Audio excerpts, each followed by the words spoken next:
एते दिन पर घर को आसबि पुणी मम्मी सह खाइबिनी ए कि प्रकार कथा मो।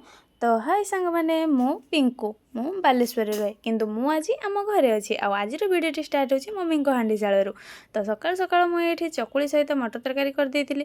चकुली सहित मटर तरकारी कॉम्बिनेशन किसी अलग प्रकार तापर समस्त को खाइबा दे सारा पर मु भी खाई देइथिली। खाई सारी किछि काम सरला पर पुणी मम्मी सह बस जाइथिली पखाल खाइबा आ घर को जीबी माने बापा मम्मी जेते खाइबे तांको सह खाइबाटा तो मोर कंपलसरी। तापर मम्मी ये बसई देइथिला चुली रे भात तापर आमे भाई पुणी सब चल जाइथिलु तालसज खाइबे। जेहेतु मो घर को आसबा पूर्व दिन भाई की कॉल करी कहि देइथिलि जे तालसज काटिबो मु खाइबी। आ एमान को देखंतु कोन होउचंती मो दादांकर जेतिके छोट छोट छुआ सेमान तो पूरा मो गले माने बहुत ही खुशी हो जाती। तापर सेमान सब आनिकी मते एठी काटिकी दे देइथिले आ टेस्ट करथिले बहुत ही तो भल लागे। आपण माने जानथिबे आ देही पर वीडियो करिया पई भूली जाइथिलि। तो इवनिंग रे सुईकी उठिला पर आमे टे पळे जाइथिलु बिल आडको मो भाई भाउज से समय पहुंच जाइथिले। तो भाउज को नेकी आमे पळे जाइथिलु। तो बुलिकी आस सारला पर इवनिंग रे आमे लागी पड़थिलि पकोड़ा तयारी रे। जेहेतु सकाळु मो कर देइथिलि चकुली तो रातिर डिमांड भी थिला चकुली रो।